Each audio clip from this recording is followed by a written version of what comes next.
As always, it is my pleasure that you join me for today's podcast of Second Chance Coaching. My name is Dr. Richard Lewis. If you'd be so kind as to leave me a rating and your feedback, I would very much appreciate it, and it will help others like you to optimally discover this podcast wherever you listen to this and your other favorite podcast. As you know, at Second Chance Coaching, we focus on seeing everyday life through the eyes of the returning citizen and highlighting the resiliency of the human spirit. I would love to work with you one-on-one, whether you're a returning citizen or coaching client seeking your second chance, or you're a representative of a business, college, or university seeking to integrate and support returning citizens in your respective organizational and learning environments. Please feel free to contact me via email at richard@secondchancecoaching.com or via Instagram at the Dr. Richard Lewis.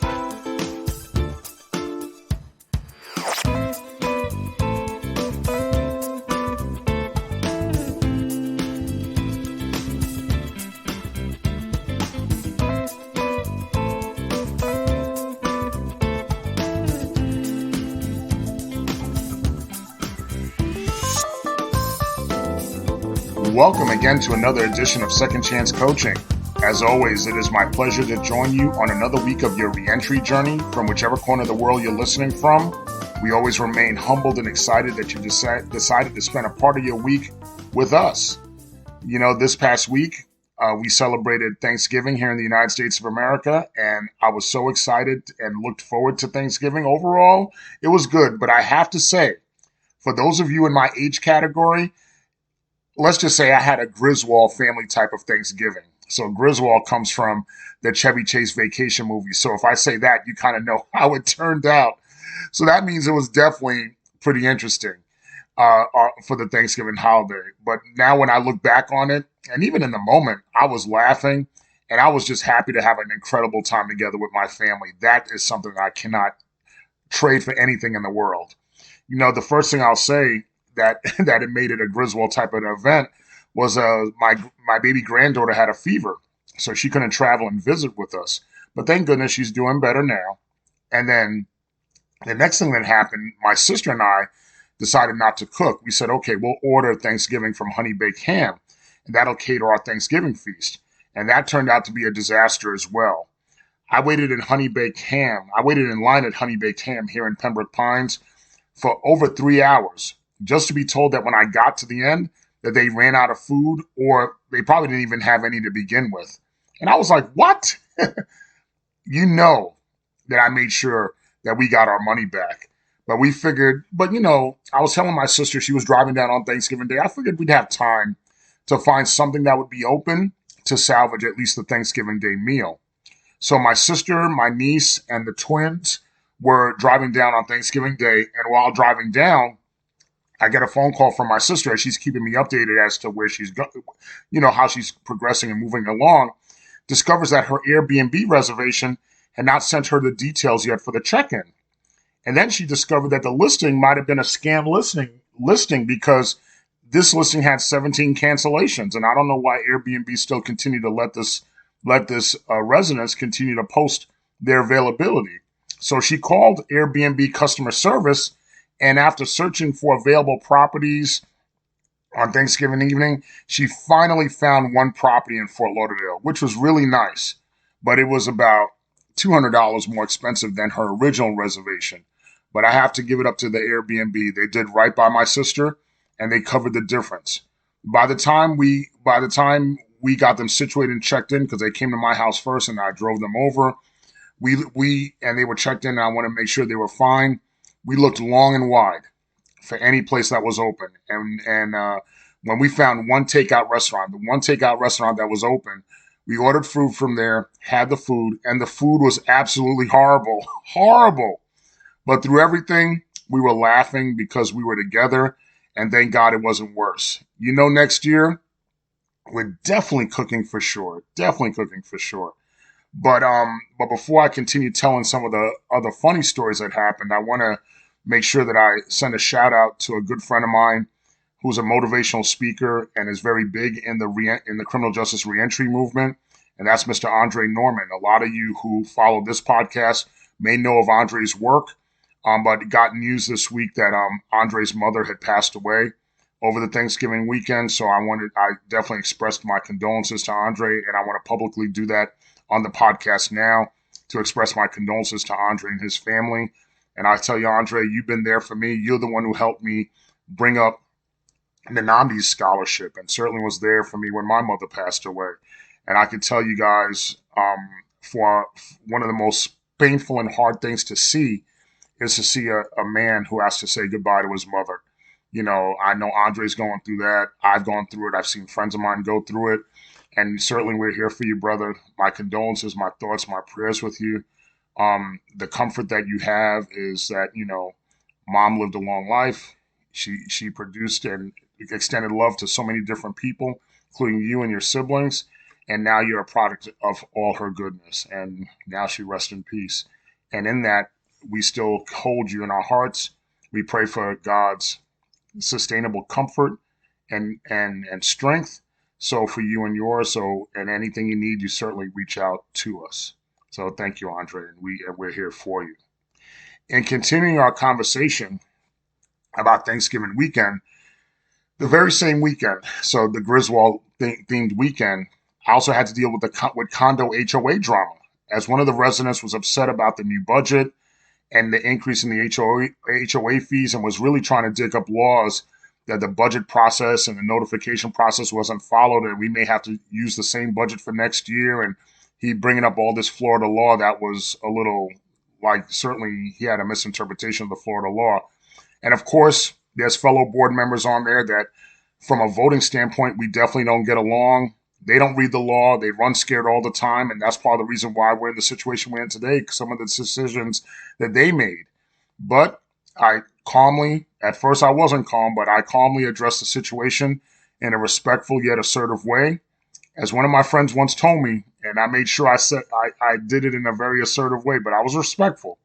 Well, it was one of my friends has always told me the last thing he wants to be on the wrong end of is a Richard Lewis adversarial email. But, we'll surely get through it. And many condos are in the same situation. We'll get through it and we do what we got to do. But I tell you, these folks are just not easy. But, like everything, it's a process and we'll go through it. And I trust these processes will make us better in the end.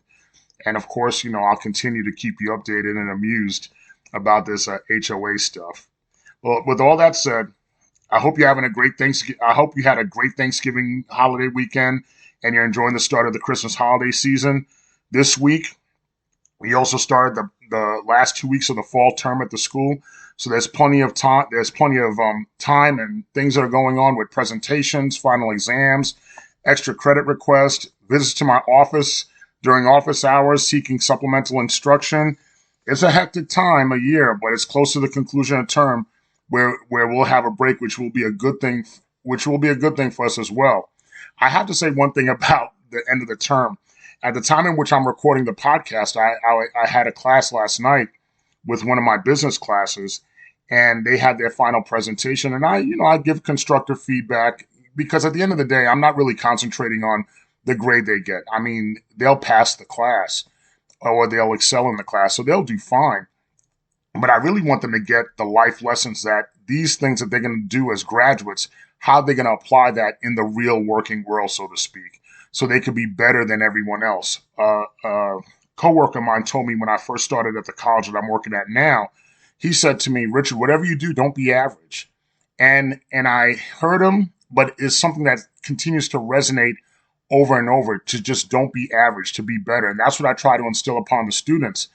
So we was meeting in a Zoom meeting because some students could either be in person or be in Zoom. And one group wasn't happy with the feedback that I gave them. And one of the students in that group was extremely disrespectful, was like, well, you wasn't paying attention, blah, blah, blah, talking to a teacher in a way that even to this day, teachers that I keep in touch with through social media, I would never talk to them that way.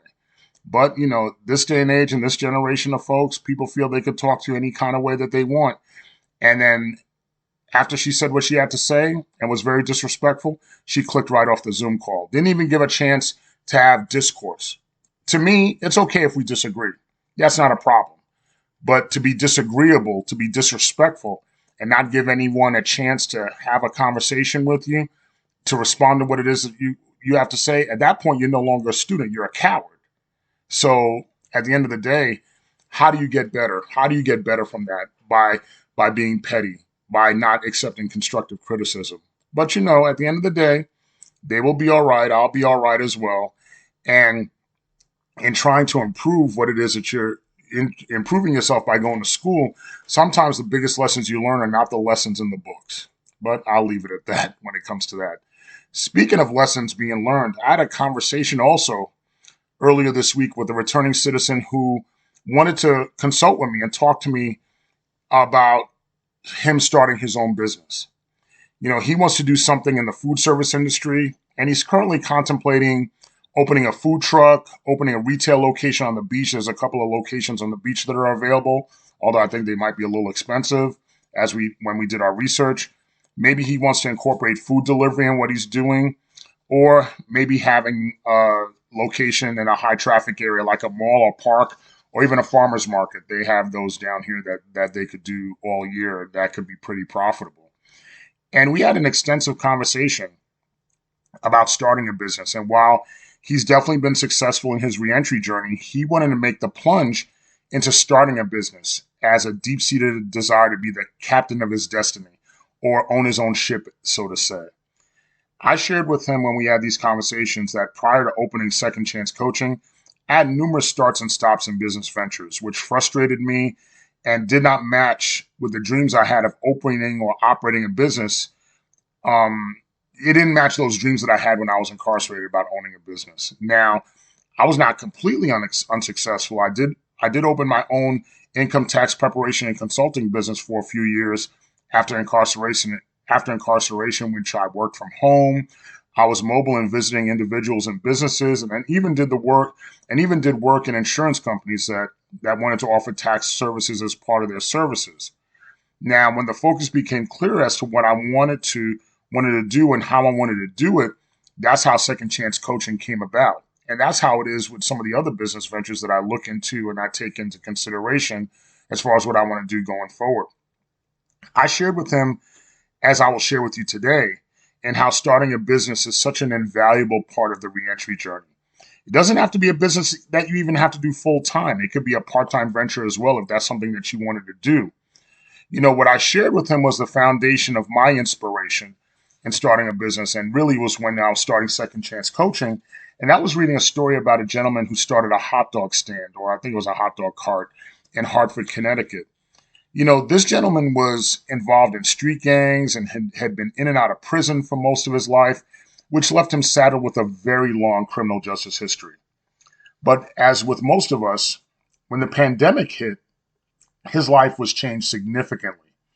After his last prison stint, he landed a job in a restaurant, but of course lost that job when the pandemic hit, as a lot of people unfortunately lost employment. And at this point, he wanted to do something different.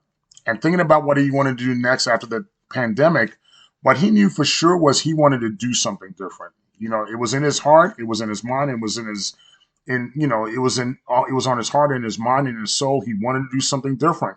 And he loved working in the restaurant industry. That's something that I read in his story, that he loved working in the restaurant industry. And part of his influence is in loving cooking and having that desire to cook and to serve others was cooking in the kitchen with his grandmother growing up. Now, during the pandemic, the other thing that he noticed was he was receiving much more money in unemployment benefits. So those of you who unfortunately was laid off during the pandemic, you might have got federal as well as state unemployment funds. And like maybe a lot of you, he was receiving unemployment benefits that far surpassed what his regular paycheck would be. So he figured at that point, when the pandemic was over, because he knew those benefits weren't going to last forever, he figured he would save his money and he would purchase a hot dog lot. Now, this returning citizen, his name is Mr. Perry. And Mr. Perry offers, in Hartford, Connecticut, offers hot dog meals, free kid activities, and he has vendors working with him.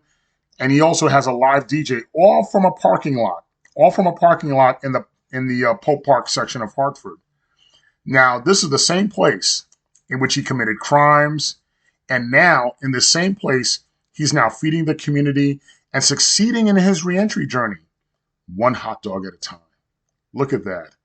And in continuing this consultation, conversation, and visit and process with the returning citizen I'm talking about, after being inspired through Mr. Perry's story, I shared with him the tips that I utilized through research and starting my previous business ventures, as well as second chance coaching.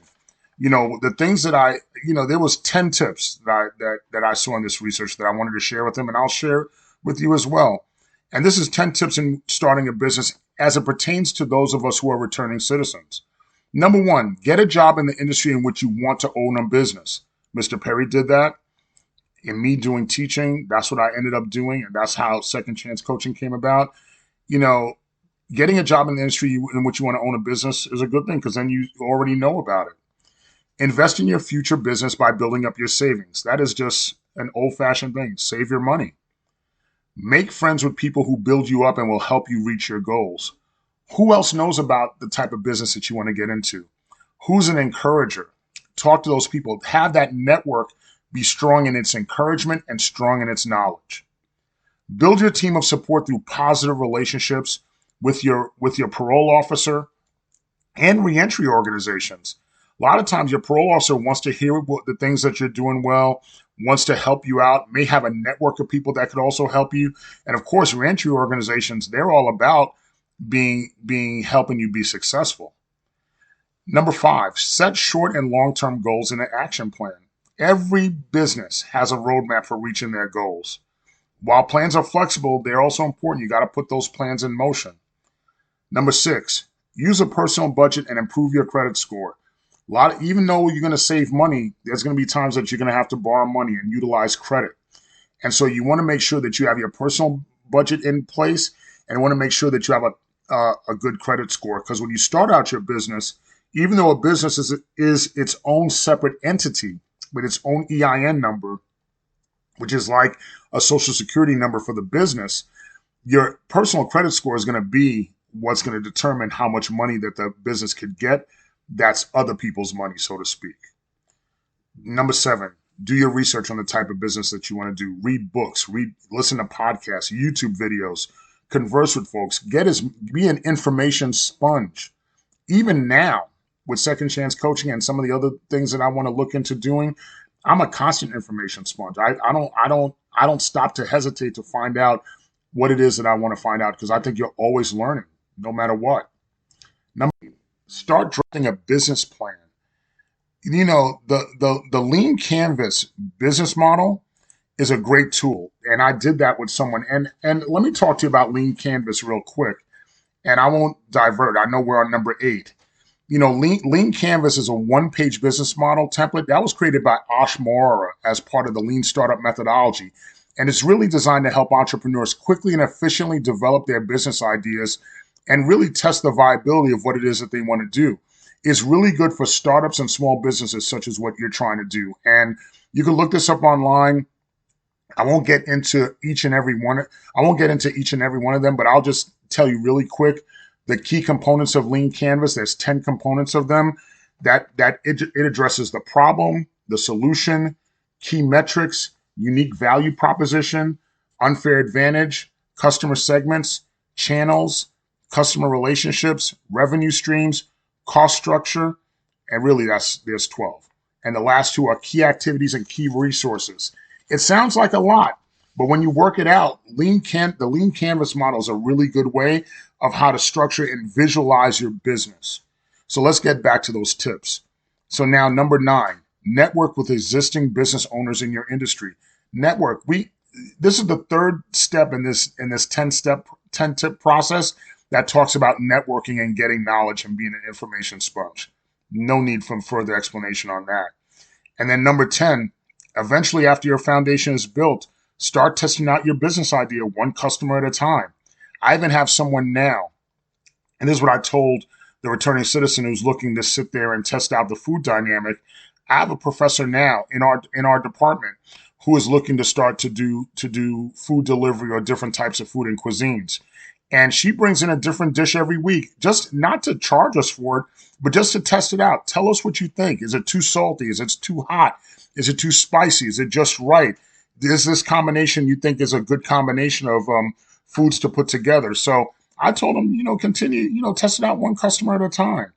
And then the other thing, of course, I'd say get legal advice.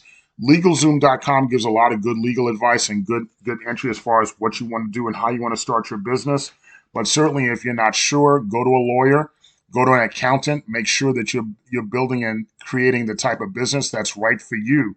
But also, too, if you look up online with the United States Small Business Administration, if you're starting a business here in the United States of America, the United States Small Business Administration has 10 steps that they do to help you start your business. And let's go through those 10 steps really quick. Number one, conduct market research. The market research will help you find customers for your business. And this is what I teach in class. Your competitive analysis helps you make your business unique. What makes you special from another business? And look to see how will your business be competitive for a small business. So understand what your market is. Conduct that market research. Number two, write your business plan. We just talked about utilizing the lean canvas model as a way to develop your business plan because it's the foundation of your business. And then, when you learn how to write it quickly and the lean canvas model, I can't endorse it enough as a good way to really put your ideas together on paper. It helps you say, this is what my business is going to look like and how I want to get this started. Number three, fund your business. It costs money to start a business. Sometimes a lot, sometimes not as much, depending on what it is that you're doing. But funding your business is one of the first and most important financial choices that you as a business owner is going to make. How you choose to fund your business could affect your structure and how you run your business. Number four, pick a business location.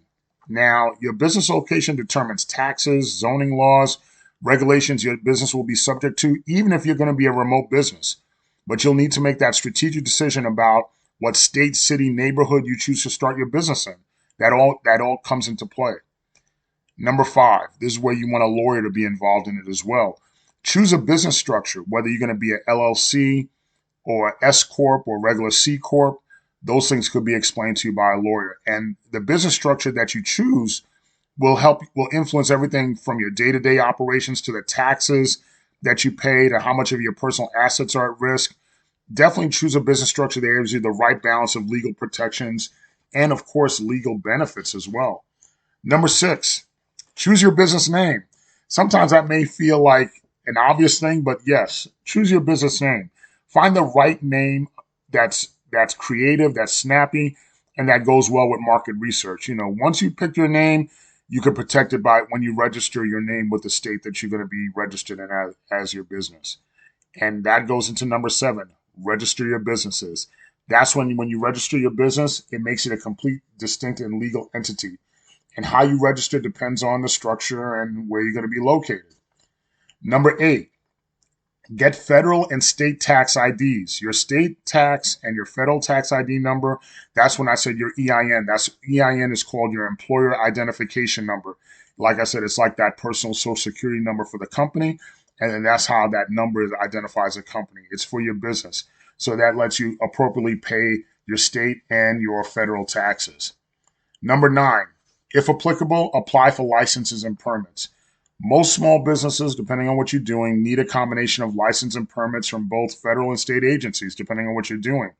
And those requirements and fees vary. They based on your business activities, location, government rules. Those are the things that you have to do all the time. And number 10, open a business bank account. A business bank account, when you're ready to start accepting money for your business, because people won't write the check out to Richard Lewis or to whoever you are or to whoever the returning citizen I was talking to. They write that out to Second Chance Coaching LLC. So the business bank account helps you to stay legally compliant and protected. It also provides benefits to your customers and employees.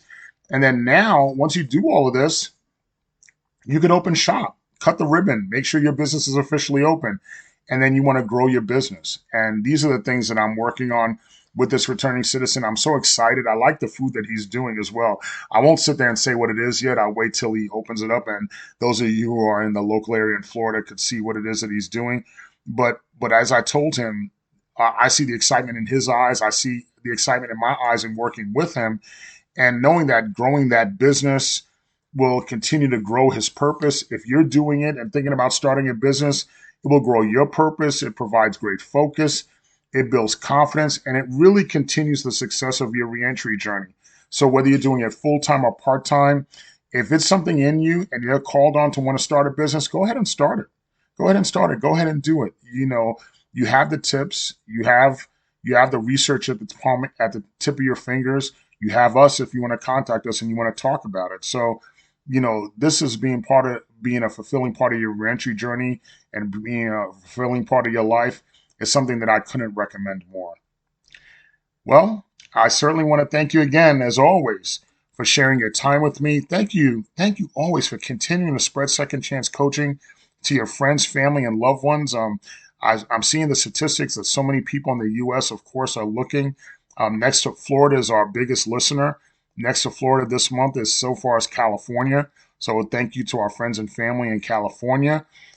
We see worldwide, we're getting a lot of listeners in Germany, specifically in Hessen, Germany. So we want to say hello to our friends in Hessen, if I'm pronouncing it correctly, hopefully, in Hessen, Germany. So thank you. And thank you for continuing to spread second chance coaching to your friends, family, and loved ones. We love you guys. Thank you so much. Thank you again for joining us. And we look forward to spending some more time again with you next week. Thank you again for joining us here at Second Chance Coaching. In addition to coaching services for individuals and businesses, I'm also available for speaking engagements and workshops on criminal justice reentry, human resources, as well as organizational culture and leadership. Feel free to email me at richard@secondchancecoaching.com, as well as connect with me on Instagram at @DrRichardLewis. Remember, every day you are given this opportunity for your second chance, and I know you'll make the best of it. I love you all, and I look forward to connecting with you next time here at Second Chance Coaching.